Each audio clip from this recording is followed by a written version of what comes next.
السلام علیکم فرینڈز. ناظرین، ڈرامہ سیریل کبھی میں کبھی تم کے نیکسٹ ایپیسوڈ میں دکھایا جائے گا کہ شرجینا جب مصطفیٰ کو اپنی پریگننسی کی خوشخبری سنائے گی تو وہ اندر ہی اندر ڈری ہوئی بھی ہوگی کہ کہیں مصطفیٰ یہ خبر سن کر پریشان ہی نہ ہو جائے، کیونکہ ابھی تو اس کی جاب گئی ہے اور اب اتنی بڑی رسپانسبلٹی. شاید وہ اس خوشی کی خبر پہ خوشی سے زیادہ پریشانی محسوس کرے، اور ہوتا بھی ایسا ہی ہے. مصطفیٰ تو یہ خبر سننے کے بعد کافی دیر کچھ بھی نہیں بولتا کیونکہ رسپانس نہیں دیتا، جس پہ شرجینا کافی پریشان ہو جاتی ہے. اس کے بعد مصطفیٰ چپ کر کے اپنے بیڈ روم میں جاتا ہے اور لیٹ جاتا ہے. سوچوں میں پریشان شرجینا سارا دن سوچتی رہتی ہے کہ مجھے اندر جا کے مصطفیٰ کو دیکھنا چاہیے یا کہ نہیں دیکھنا چاہیے. آخرکار ہمت جمع کر کے جب اندر جاتے ہیں تو مصطفیٰ اس حالت میں چھت کو گھور رہا ہوتا ہے.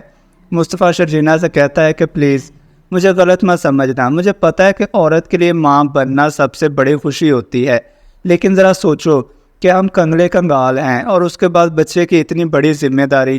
میں نے بھی بچوں کے خواب دیکھے تھے، تمہارے ساتھ فیملی بنانے کے خواب دیکھے تھے، لیکن میرے خواب یہ تھے کہ ہمارے پاس بہت روپیہ پیسہ ہو، ایک بڑا بنگلہ ہو، گاڑیاں ہوں، اور ہمارے بچے ایک لیوش لائف گزارے. کیا ہمارے بچے اس جھونپڑی نما گھر میں رہیں گے اور اس طرح کے گندے ماحول میں پرورش پائیں گے؟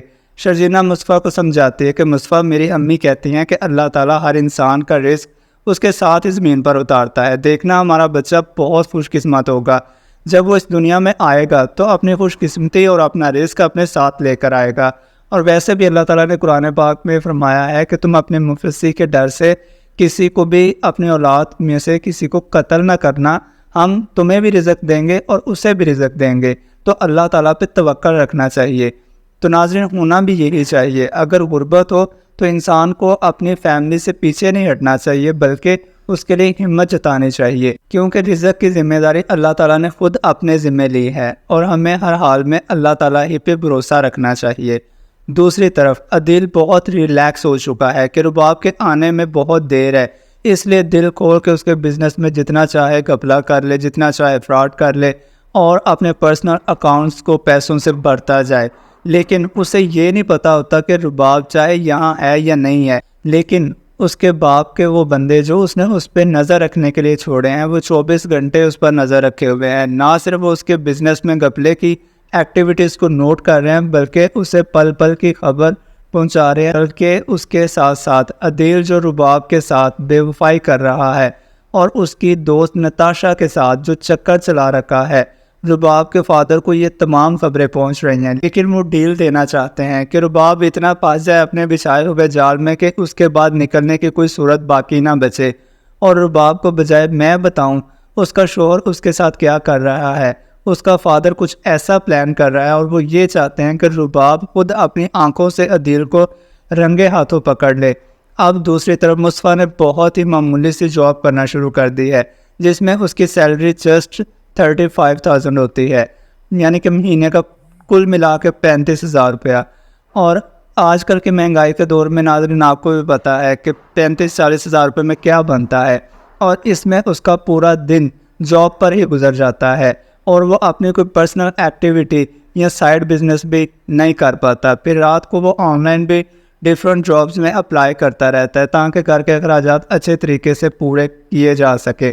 شرجینا جب دیکھتی ہے کہ مصطفیٰ اپنے کھانے پینے کا، سونے کا بالکل خیال نہیں رکھ رہا، ہر وقت وہ محنت کرنے پہ لگا ہوا ہے، تو اسے سمجھاتی ہے کہ میری جان، پیسہ سب کچھ نہیں ہوتا، تم کیوں اپنی زندگی کو ان پیسوں کے پیچھے خراب کر رہے ہو. لیکن مصطفیٰ ہے جو کچھ بھی سننے سمجھنے کو تو تیار ہے ہی نہیں.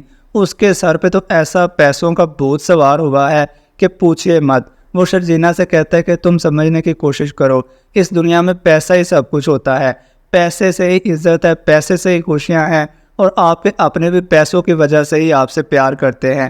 شرجینا کہتی ہے کہ افسوس مصطفیٰ، مجھے نہیں پتا تھا کہ آپ پیسوں کے بارے میں اس طرح کی سوچ رکھتے ہیں. شرجینا کہتی ہے کہ مصطفیٰ، تم پہلے تو ایسے نہیں تھے، تم تو بہت اچھے انسان تھے، اور پہلے تو تم بالکل لاپرواہ سے تھے، نہ تمہارے اوپر کوئی رسپانسبلٹی اثر کرتی تھی اور نہ ہی تم پیسوں کے لیے اتنے پاگل ہوتے پھر رہے تھے. اب تو بالکل بھی کڑوے کریلے کی طرح بن چکے ہو.